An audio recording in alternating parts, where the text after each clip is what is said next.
Hi folks, this is Davin Michelson with Intertech, and I wanted to walk you through just the basics of what it takes to create a report using Report Builder. Report Builder, of course, is a tool that's included with SQL Server reporting services from Microsoft, and it's used as a simple tool to create ad hoc reports on SSRS. Now right now I don't have anything up on the screen, so I'm going to go ahead and open it up right now. What I'd like to do is first off show you the Report Manager. Now this is assuming that reporting service is installed in native mode on your machine. Understand that reporting services can be installed in what they call integrated mode, where it actually is kind of managed through a SharePoint site. Now, when I teach SSRS and for some of the simpler installations, it's much easier to just do everything right in the website that's supplied with reporting services. So what we're looking at here is the new updated screen of Report Manager in SQL Server Reporting Services 2016. Understand that it went through a facelift between 2014 and 2016 to look like this. And some things that have been added, if you look at the new menu, is the ability to go ahead and create KPIs, Key Performance Indicators, mobile reports, and then the paginated report is actually the standard style report that we've been creating. You'll also notice how we can create new data sources and new data sets. All of this right through the actual new drop-down menu. Understand that depending on which one of those items you select, it may actually open up one of the tools useful for creating a report, like the mobile report. If you choose that menu option, you'll actually open up the mobile report development tool, whereas the paginated report will actually open up the report builder. So since I'm focusing on report builder here, I'm going to go ahead and show you how to do that.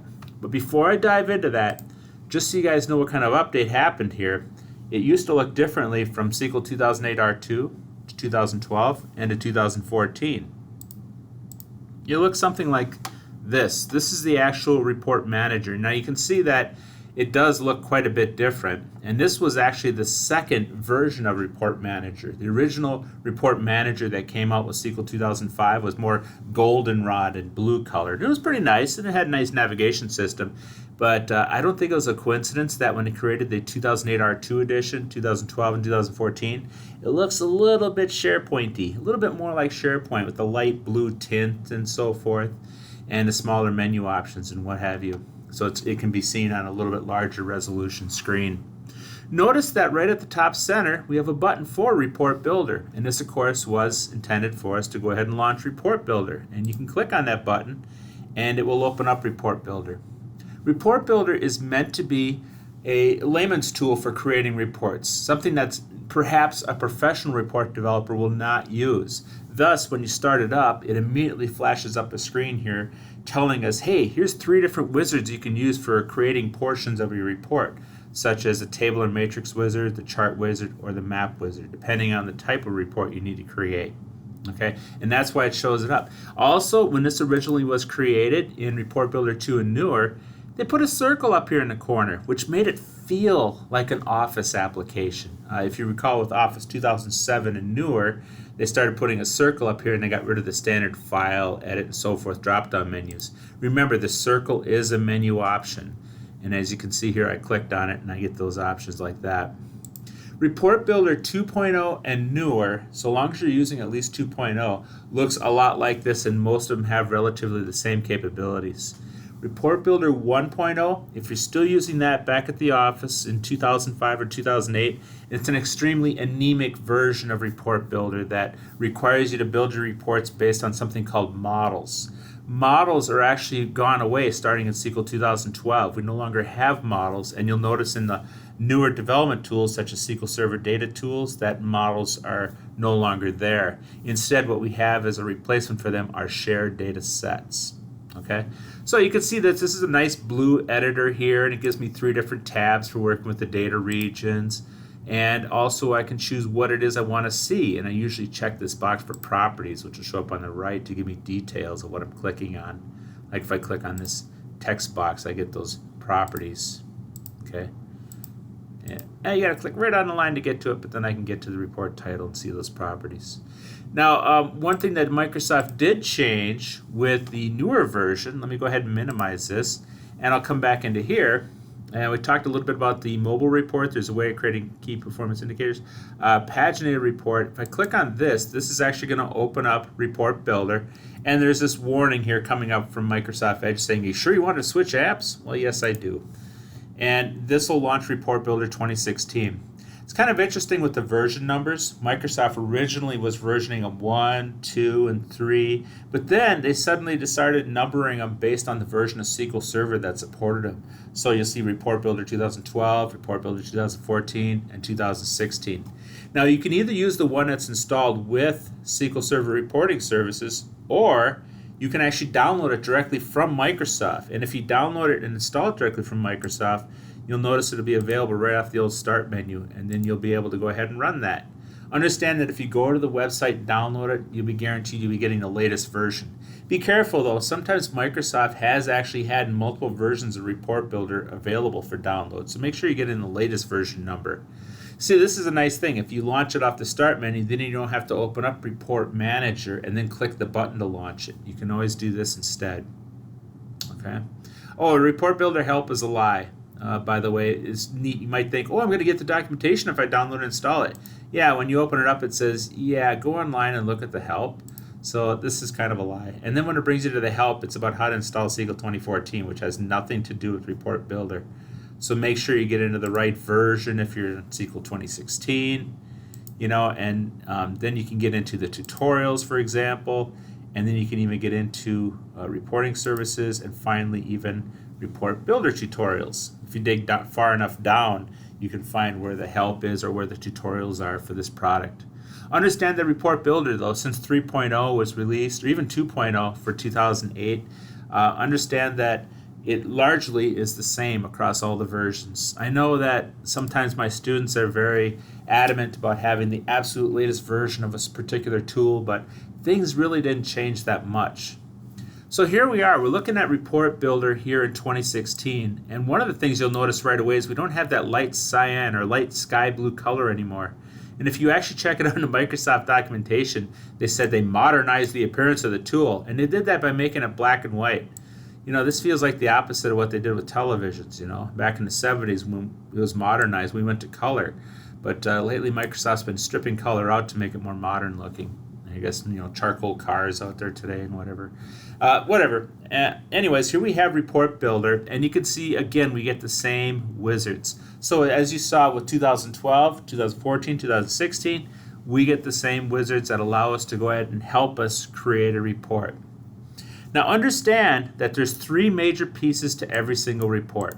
Every single report must have a data source. You must have some type of a data source which is going to hold the information of where you're going to be pulling the data from to display in the report. Usually that's going to be some form of a connection string. Let me spell it right. Maybe a file path, or some other location where the data is located. Let me just go ahead and put that up there. You're going to need to have that data source. Off of that data source, the next thing you must create is a data set.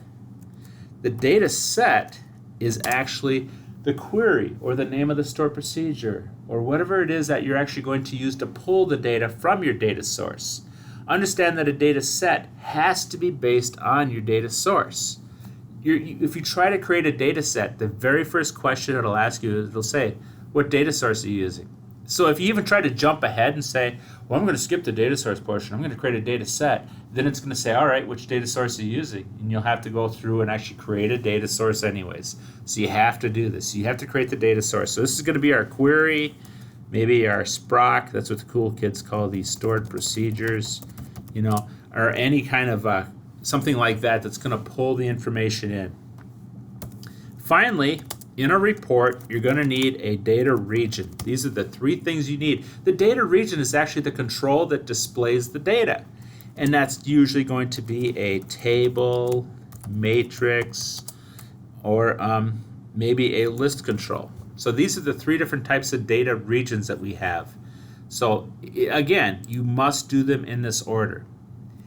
The editor, whether you're using SQL Server Data Tools, Visual Studio in other words, or you're using Report Builder, it'll force you to create them in this particular order. Okay, and just to show you that, I can walk you through that right now. So I'm going to go ahead and just minimize that for now, and let's say that we have an actual table or matrix wizard. We'll go ahead and step through the most basic one. Right away, it says, oh, you want to throw a table on? Well, it's already taken us back one step. It's saying, where's your data set? Because your data region has to be based on your data set. But also remember the important rule I told you, a data set has to be based on a data source. You have this strong dependency. So the wizard almost is forcing us to go backwards here, because it starts with, because we said, oh, I want a table, and now we're having to come back here and create a data set. So I could choose an existing one. If there's a thing called a shared data set, you can actually create one and share it with multiple reports out there in Report Manager, or I can create a brand new one. And that's what I'm going to do right now, is just create a brand new data set. So I'll click on Next, and then the next thing it says is, all right, well, what's your data source? And you can see I've already got something called a shared data source already. This is a connection string that's shared with multiple reports again. It's that connection information of what server am I going to, what database am I going to, how am I authenticating against it, okay? And shared data sources are highly recommended in reporting services, because many times you could have 10, 20, 30, 40, hundreds of reports go into the exact same database to pull the data out for your reports. Now, if your DBA ever says in the future, like, oh, I moved your database to this other server over here, or I moved it to this other named instance over here, you'll only have to change the connection information in that one shared data source. And that's why we love shared data sources, so that it's so much easier to maintain it. So here I've already got one here called SDS Pubs, and you might be wondering, where the heck is that coming from? Well, if I click on Browse, you can see that it's actually going to this path system. Now, I know this dialog box looks like a file open dialog, like, hey, I want to open up this document. But you actually use this path to refer to reporting services and its file and folder structure. And if you navigate in, you'll see there's a folder called Data Sources, and this is typically where you'll put your shared data sources. Shared data sets will end up in here, and depending on your report project, now this is if you're using Visual Studio to create reports, you actually get subfolders in here. So if I go into Data Sources, I can see that there is this shared data set, which is SDS Pubs. And I got a couple other ones for some old sample databases Microsoft's been giving away through the years. And that's how I choose my shared data set. If I wanted to create a new one, I could. Watch what happens here, of course. It says, oh, you want to create a new data source? Well, that means I'm actually going to specify one of these different providers that's already installed on the machine that has reporting services. And you can see it's got some canned providers there. And if I really did need to connect to some other type of database, I would just make sure that I installed the software provider, like a driver almost, so I could connect to it from this tool. But we have SQL Server connected here, and then I can just set up my connection string, and no, I don't have to manually create this. That would be ridiculous. But I can go to the Build menu, and it brings up this dialog box, which, again, I could choose my provider and then my server name. Now, for server name, if I'm doing all my development locally, you'll see people do this all the time. They'll put the word local inside of parentheses, right? That's one way to refer to your own local instance. Local host is another one. You could even put an IP address in here, a real IP address, not just a loopback address. Or the super lazy man way to do it is to address your servers through something called name pipes. And name pipes uses a single dot, which just refers to our own machine.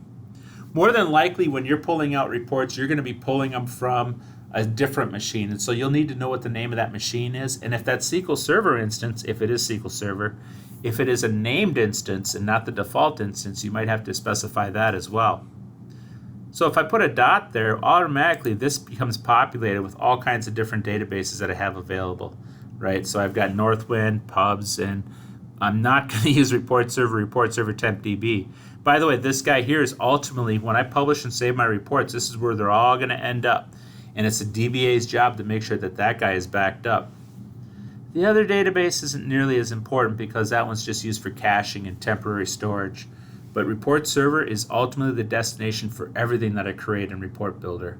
And that's going to mean whether it be report parts, we can talk about that some other time, reports, data sources, data sets, anything that I publish to reporting services are going to end up in this one database. So the DBA has to back it up, And what's most often overlooked, they have to make sure they're backing up the encryption keys.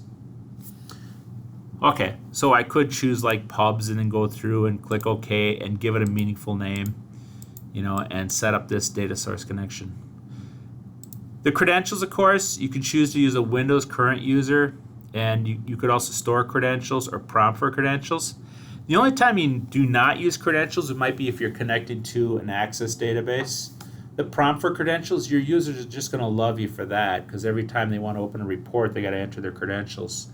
The Windows user is great for development purposes, but honestly, for most production environments, we actually hard code credentials right in our data source. Now, this might feel wrong, like, hey, if it stores the credentials, then somebody could read them.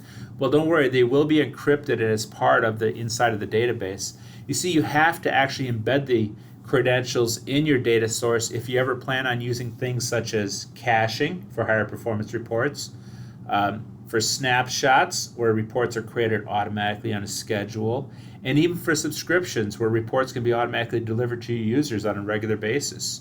All of those require that the credentials actually be hard-coded inside here, which can be a valid Windows authentication, if your database allows that. So anyways, I'm going to back up here. I'm not actually going to create this credential because it is right here after all. But I want to remind you, just take a look at where we've come so far. I wanted to create a brand new table report. It backed me up to saying, oh, where's your data set? And I'm like, oh, I got to create one. And now it's saying, oh, where's your data source? So you create the data source, go back to that list, create the data source first, create the data set, and then create the data region, which, of course, the wizard's going to walk us through that. All right, next up, I'll go ahead and just say next. I'm using the SDS pubs. And now it wants to know which table, which view, which sprock I want to use. Views, of course, if you've ever worked with Access and you worked with something called queries, that's kind of like what views are in your database. They're a specialized type of query, but you can actually have security clamped down where people may not have access to the tables directly, but they can have access to the views. And when somebody creates a view, they can specify exactly which columns are available. And of course, store procedures means the actual query is stored on the database, which can, in the older days, used to mean much higher performance. Today, I want you to think of it as another way of securing the access to the data. Plus, store procedures do allow reusability for retrieving the information.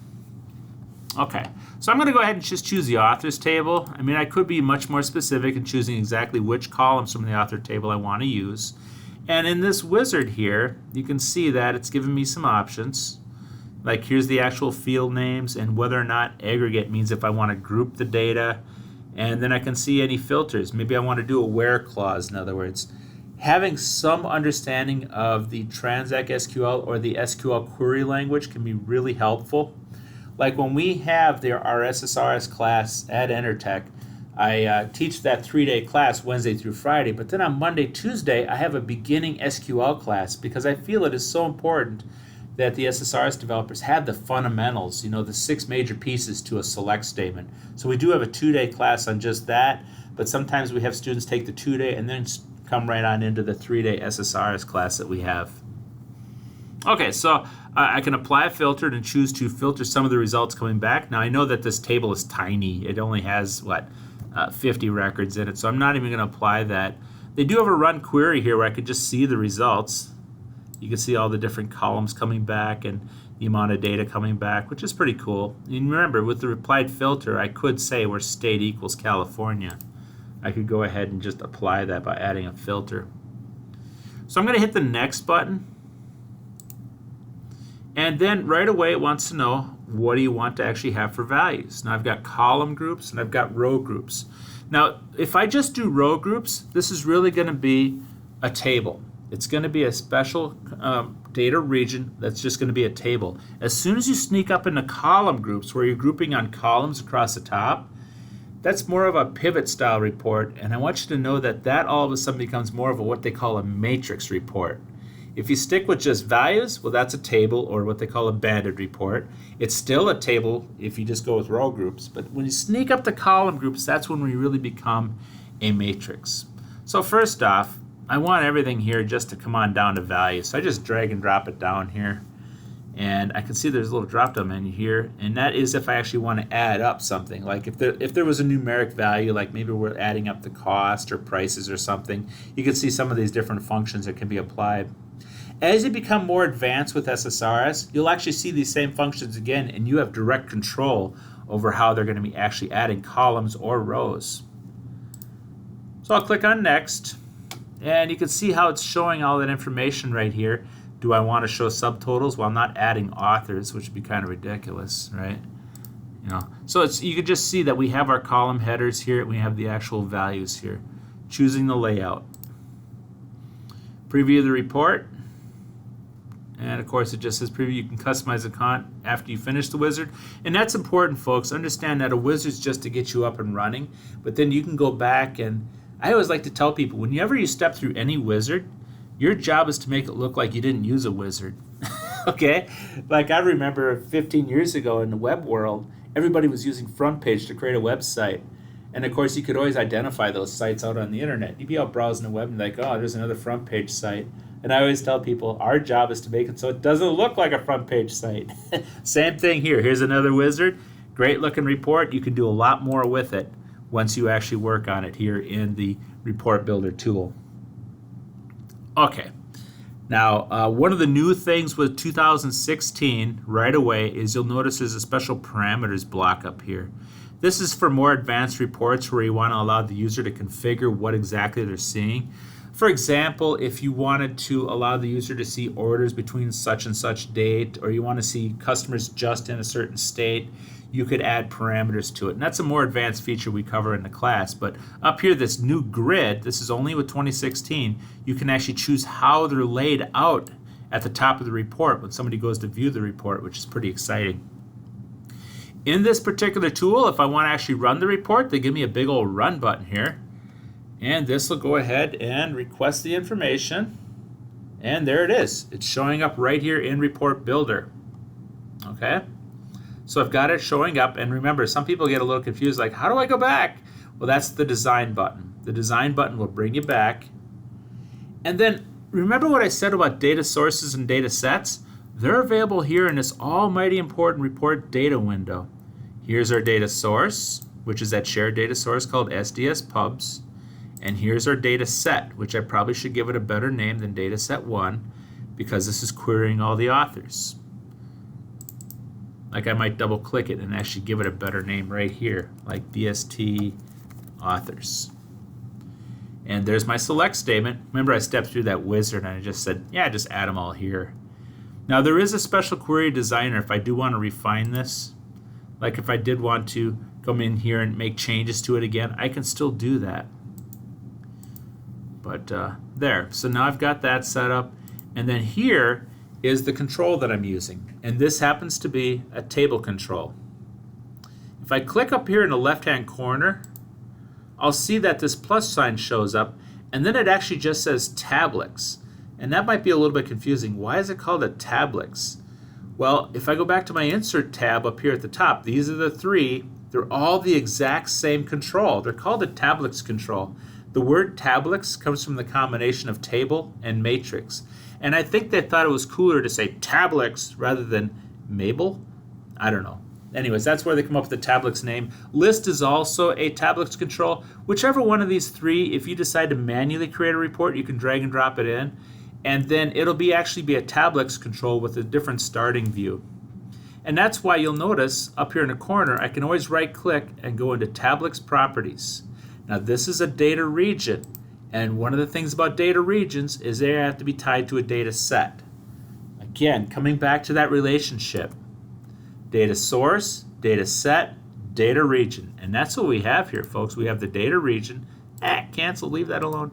Anyways, we have our data region, which is tied to this data set, and in this data set, come back. In this data set, we have it tied to this data source, SDS pubs. And SDS pubs is, of course, our connection information, which has already been created for us, which is connecting to the pubs database out there on the database server. Okay? Now there's much more I can do with this. Like it says, click to add title. Yeah, I can certainly do that. And I can also go ahead and select a row, maybe change its appearance. Notice that it's really a boring charcoal gray. Ooh, that's modern. Anyways, I could go ahead and choose something like blue. Notice I got that going on. And these are terrible column names. What the heck? AU_ID. So I'm going to go ahead and change that to author ID. And I'll change this to last name. Yes, should have clicked on it twice. By the way, that's the other thing, folks. A little fun here while you're working in the editor is trying to click and select an individual item. If you click right on the word, it actually assumes you want to change the text, which in this case I actually do, right? I want to change this to first name. But if you want to select the text or the box itself, then you have to click right on the line. So you can go through different selection modes. Sometimes I'll click off of it and start over. Like if I wanted to get into the Tablix properties, I'll click once on it somewhere, and then I'll right click and get into Tablix properties this way. Folks, this is a neat little report, and I can just say authors up here, right? And then you can see off the view menu, that's just what shows up in the editor here. And then here's our home page. Notice that I've got all these style features on the ribbon. So I could go ahead and select authors, for example, and even though it's really modern and charcoal-y, I could go ahead and change this to like a dark red, you know. Oh, this is 1975 all over again. So anyways, when I feel it's ready, like, oh, this is such an amazing report, I want to run with this, I can click on the Save button. And again, we're so used to a file structure, like, oh, save it to my documents and whatever. But here, we're actually saving it to Report Server. So where do you want to save it?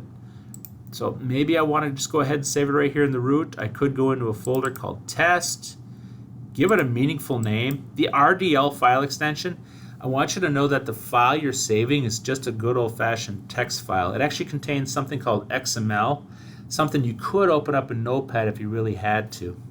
I'm going to go ahead and just say authors and save it here underneath Test. And now it has officially been saved. It's got the name authors as well. So back over here in reporting services, let me close that.